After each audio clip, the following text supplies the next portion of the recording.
Welcome to Shardlight Radio, the Argent Saga podcast, featuring interviews, card reviews, deck analysis, and much more. Shardlight Radio is your source to everything happening in the world of Argos. And we're back on Shardlight Radio. Yes, I missed another week. I will say though, last week I was working on the show. I just didn't publish anything. However, the first part of what I was working on you have already heard. The show now has intro and outro music. This music was composed by a friend of, this show as well as my other show, Ben Ruegg, so we really appreciate that. But to get it edited in and get the intro words down on top of it, it's still not totally finished, but I did not want to go another week where I missed a show after missing so much over the holidays. So what I'm going to do today, I finally got my hands on Conviction. It didn't arrive at my store the week it released. Didn't get it until just today, actually, and I'm going to do an overall review of the cards that are available in Conviction. So let's get started. First up, we have Uri Direwolf of the Garden. This is a 4-cost, 2500 power brawler. Arrive. If you destroyed an opponent's tower this turn, search your deck or discard zone for True King's Greatsword and equip it to this card. One thing I like about this immediately is that it forces you to play well. So there's a thing that happens to me when I'm playing Argent Saga that I sort of forget the open-ended nature of the main phase in this game. My favorite game, the game I probably play the most of, is Versus System, and in that game you have to recruit all your characters, then after that's done you get to declare attack. So it's kind of similar to how Magic has a main phase prior to a combat phase.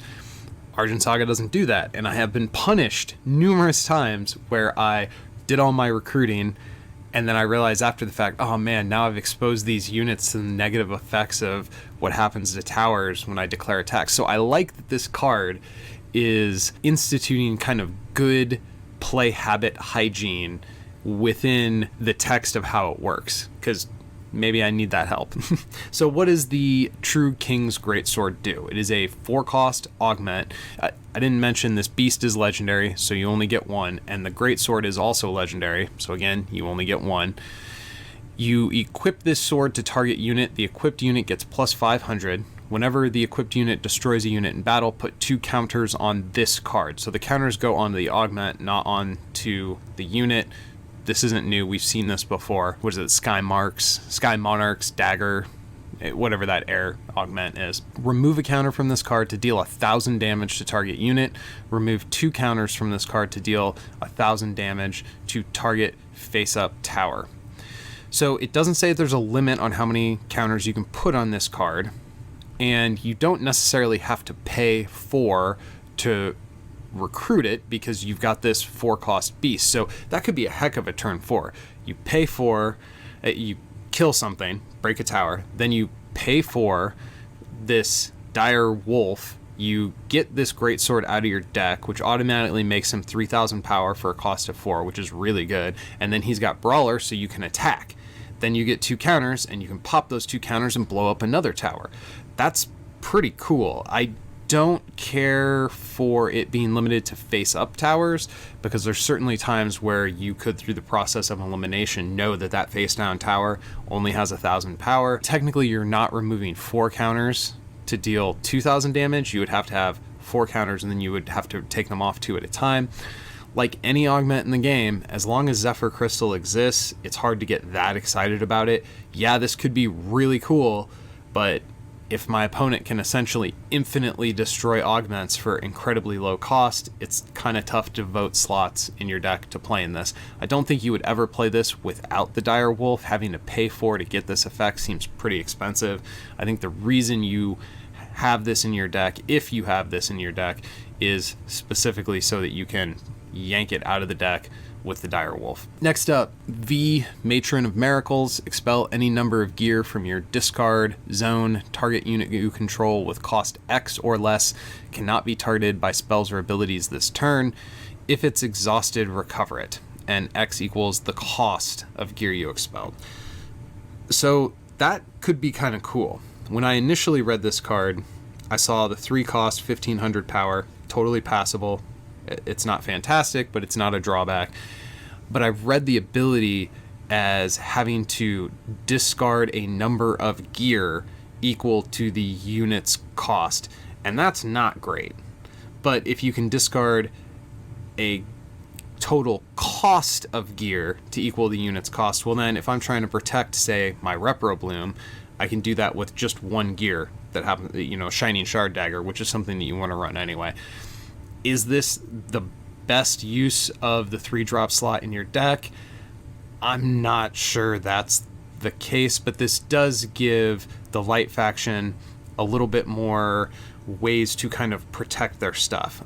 Given how focused Light tends to be on gear and augments, and how ubiquitous and nasty Zephyr Crystal is to that specific kind of strategy, Light having more ways to make it so that their stuff can't be targeted seems pretty reasonable. I'm not sure I'm going to use this specific way to protect my stuff, but hey, at least it's an effect that's getting in the game. It makes Light a little bit better, and I think they need the boost to some degree. Tempest Punch. This is an instacast air spell that costs 1. Target attacking unit you control gets plus 2,000 and return it to its owner's hand at the end of turn. If your champion is Ariana, that unit can also not be targeted by your opponent's spells or abilities this turn. Seems okay. Doing a lot. If you're playing with Ariana, there's a chance that you're not going to feel bad about returning units to your hand. Maybe you get that plus 2,000, you kill something, and then you're able to play the unit again to get its arrive effect a second time. And I mean, it's a fair card. It seems like a perfectly decent card if you're trying to make air work and you're relying on a bunch of bounce effects. I don't think the extra synergy with Ariana feels that good. I mean, you look at some of these other cards that have specific synergy with a particular champion, and like Hidden Laboratory with Hoenna is fantastic. Cryptic Deflection with Jamail is fantastic. And if you're playing this card, I think you're playing it for the first sentence worth of effects, the plus 2,000 and the bounce, and this ability to make it so that the unit can't be targeted. Sure, it's going to be relevant sometimes, but is it going to be relevant often enough that you're going to play Ariana over Iton? Or I don't know. I feel like if you really want to support Ariana, she needs more than this. This doesn't feel like it's doing a whole lot. Shard Spider. This is a 3-cost 1,500. Again, 15 for 3 is totally passable. I don't get real excited about it, but it's, again, not a drawback. This is a beast unit. If you have more destroyed towers than your opponent and they control more units than you, this card costs 3 less.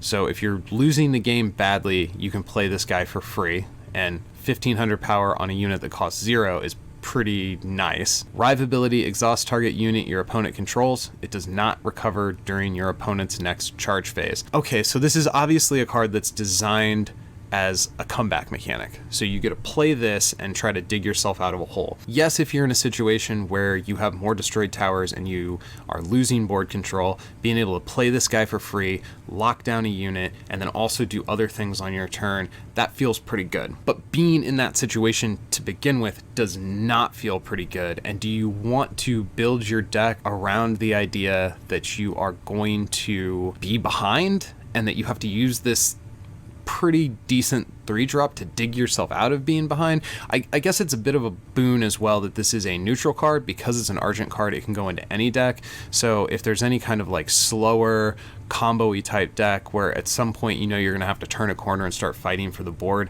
maybe this gets a slot in there. But honestly, I would rather just play a better 3-drop and try to avoid ending up in the situation where I'm behind by every measurable metric in the game, and then this guy comes online as this big free, I don't know, maybe it sees play somewhere. Next up, 1-cost Shadow Liger. So 1,000 power, 1-cost unit. Again, kind of the same as 15 for 3. Whenever this card attacks or is attacked, send the top 2 cards of your deck to the discard zone. For the decks that want to fill their discard zone, this card is absolutely something you would play. You run this guy and Shrieker in Aragon. That seems pretty good. Or maybe any deck that's trying to do KO pile shenanigans, like to get a Yuggo out real early or a Shade of the Silver King out real early. Seems reasonable. Decent card. 6-cost Fire Spell. Instacast. First of all, Instacast on 6-cost spells is so...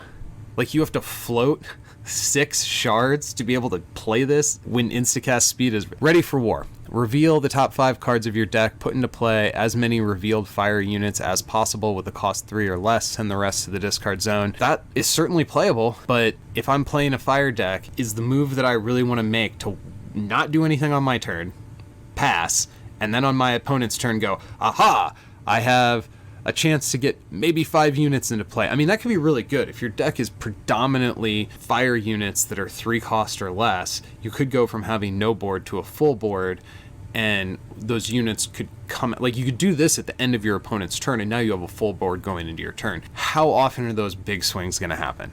How often are you going to play a deck that has a high enough density of units that playing this card doesn't result in some kind of value going to the KO pile? It's certainly possible. I don't think this card is trash, but it does feel kind of expensive for what it's doing, and I think you're going to have to build your deck in a very specific way to, like, it almost seems like this is its own archetype.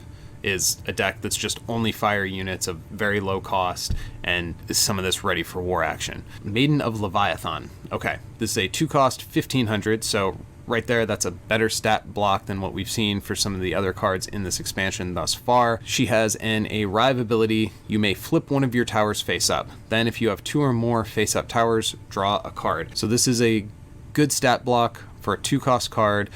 Be cool if she had like the witch tag, so it kind of fit into what water wants to do, but it replaces itself as well as puts a decent amount of stats on the board for a low cost. Seems like a card that water might want to play. Am I going to choose her over, say, Mara the Witch? Probably not. Probably not. Lloyd, Cosmic Enigma, a 4 cost 2000 power unit.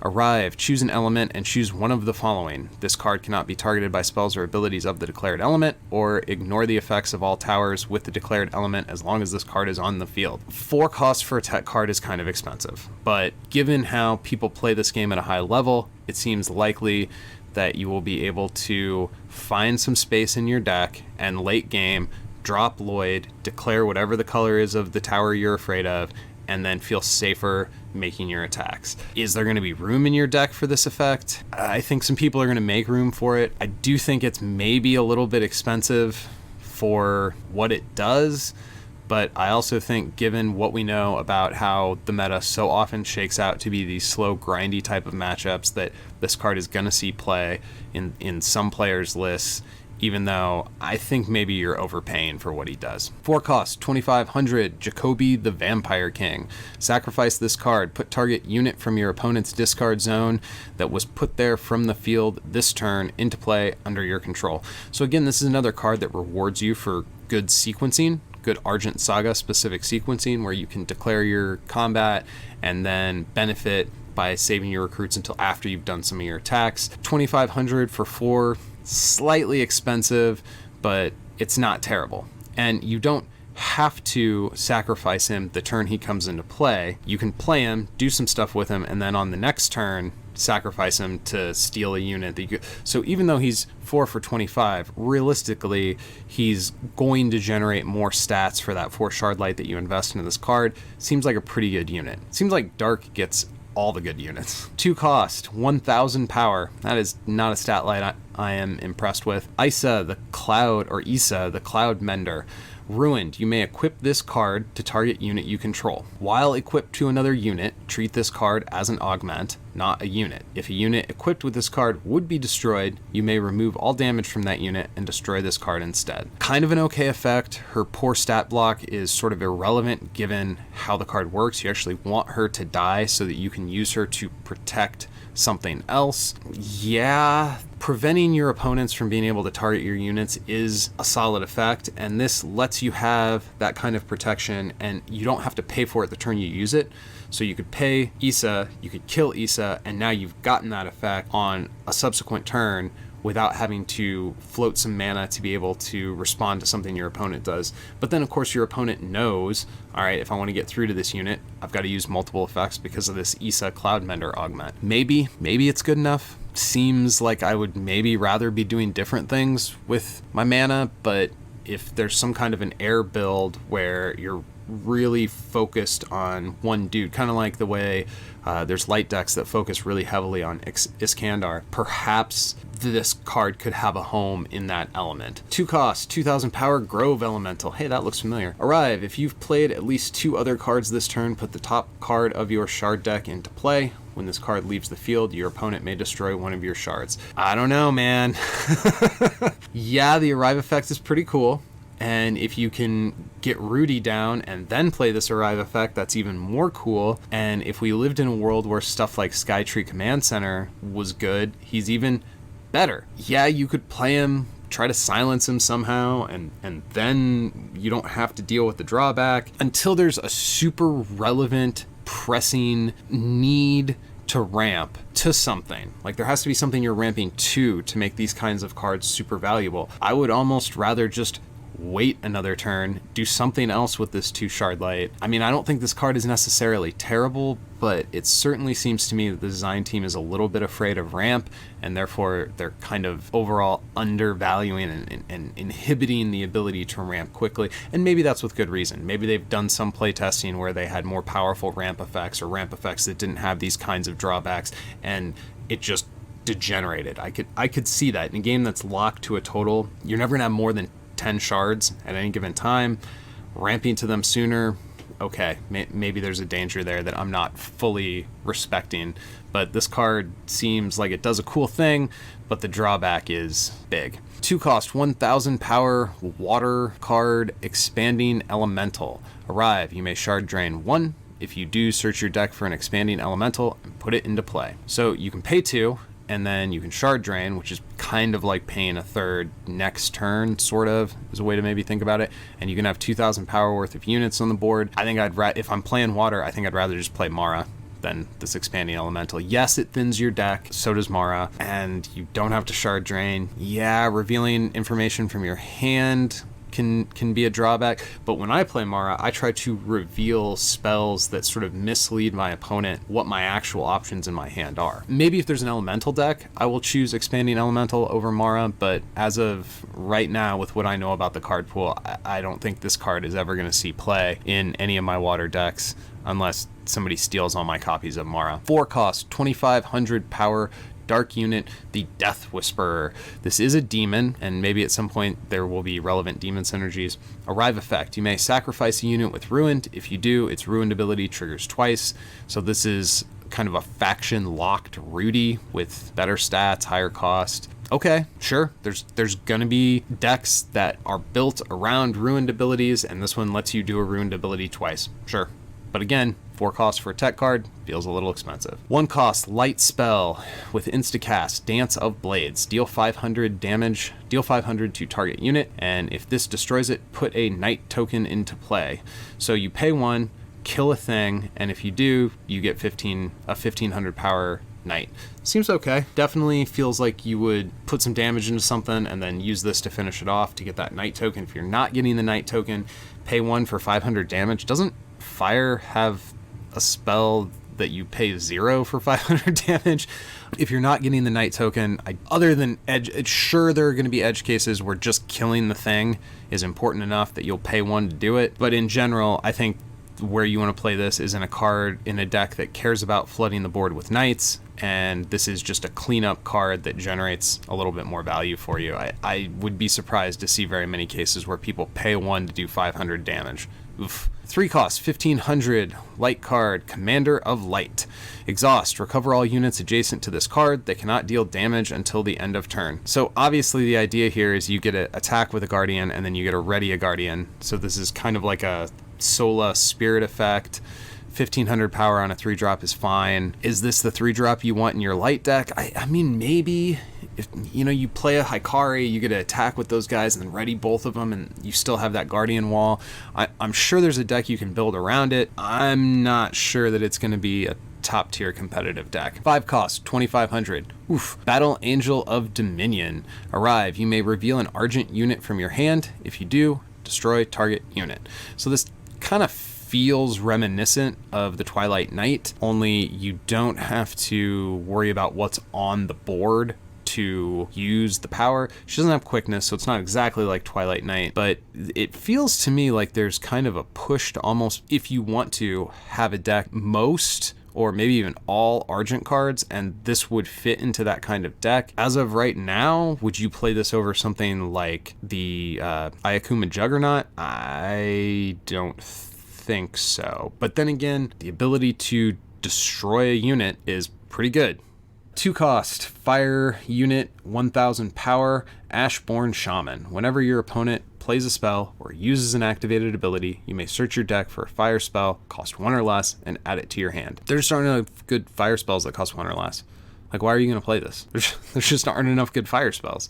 If there is eventually a time where we have a spell kit in fire that looks more like the spell kit that we have in water, then sure. Heck yeah, man. I play Mara, and this is similar to what Mara does. The difference is getting an animated unit with Mara will let me, I guess then in turn, get a 1-cost spell. So it's a little bit more hoops you have to jump through as opposed to your opponent doing something. And of course, if your opponent is worried about 1-cost spells that you may have in your deck, all they have to do is not use their stuff until this guy gets cleaned up. Yeah, I mean, maybe in the future this card's good. It seems like the kind of card I would really like, but again, given the spell kit that is in fire currently, I just don't see it being good enough for what the faction wants to do.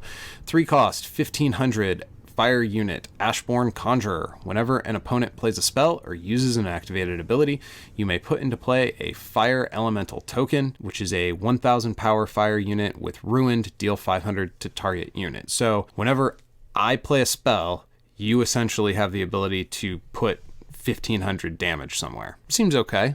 And if elemental synergy ever becomes a thing, it's even better. I definitely think this card is better than the Ashborne Shaman, just because it gives you a thing no matter what. It doesn't need, see, for the Shaman to be good, it needs there to be good 0 and 1 cost spells in fire. For the Conjurer to be good, you get the unit no matter what. It's always a unit. It's the same thing. It doesn't require a card pool in order to be valuable. And the flavor text, say hello to my little friends. That's funny. So I definitely think the Conjurer is going to see more play, at least given the card pool as it is now. Maybe at some point there will be a reason to think that the Shaman would see some play, but again, right now, I don't think the card pool justifies it. And finally, Ariana's Resolve. This is a 2-cost air spell.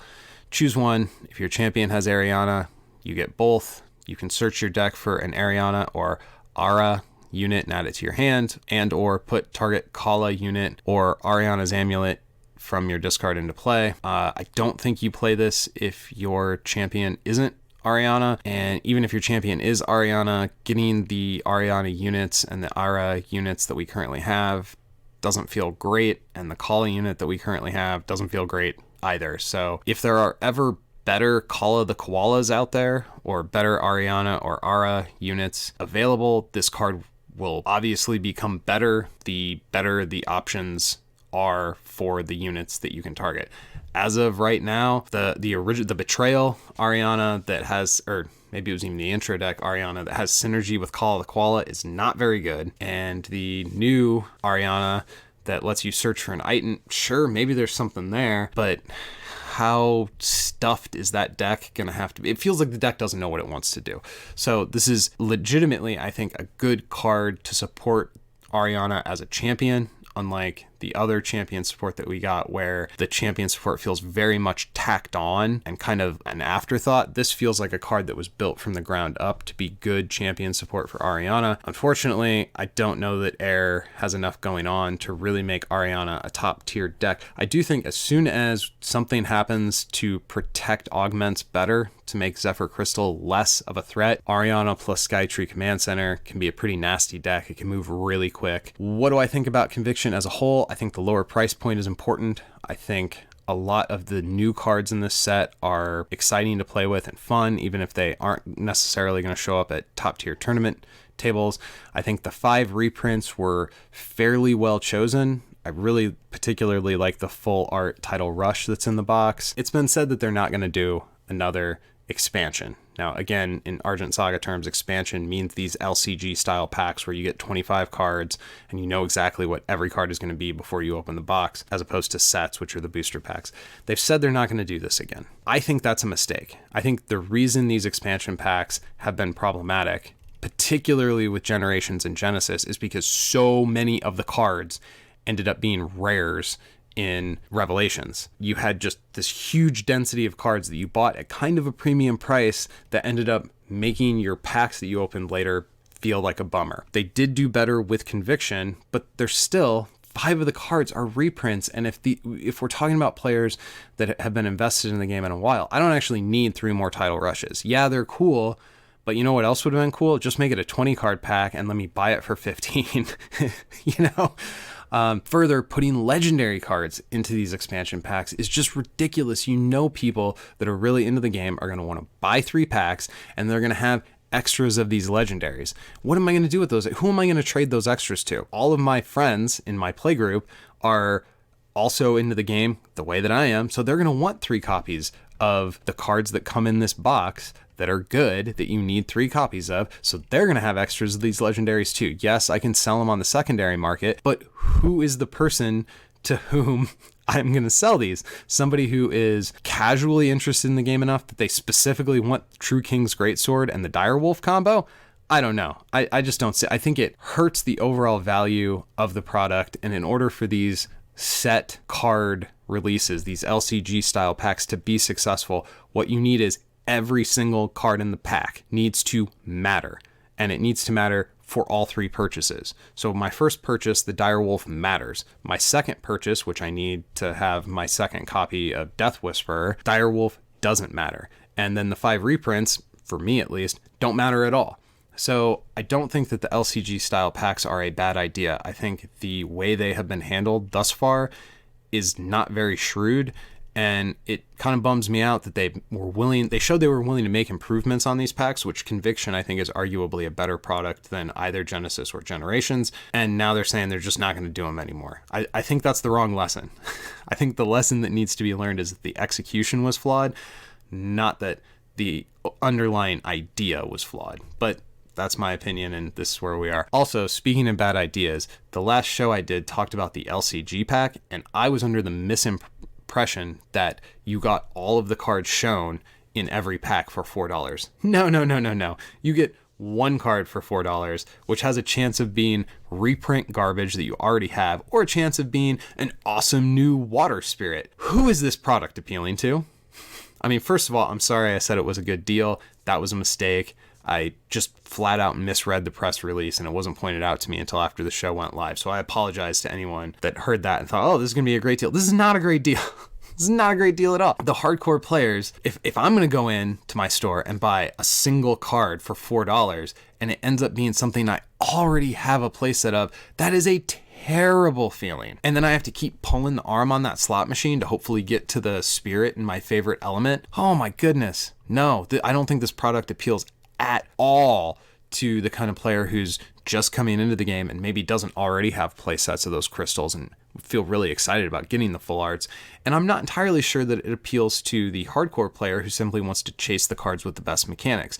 Maybe this product was released to specifically target the collector, the person who's less about the game mechanics and more just about having every version of everything. But is that the player that goes into the store and we want to attract to like our events? I mean, I know people who collect cards that don't even play in events at all. They don't even play the game. Is that, I don't know. I feel like the LGS pack was a total miss once I realized it was $4 for 1 card, which frankly, I'm an idiot. I should have realized that 12 cards for $4 was way too good of a deal. That is not the way anything has been done in this game so far. Anyway, Conviction, big fan of it. I think it's the best expansion pack they've done yet. I hope it's not the last one they ever do. Although, if they're going to do them, I hope they continue to improve. Till next time, go win some games. Thanks for listening to this week's episode of Shardlight Radio. Remember to follow us on Facebook. If you like the show and want to support what we're doing, join us at patreon.com/thebuildphase to find out how. Special thanks to Ben Rueg for our fantastic new theme music, and until next time, go win some games.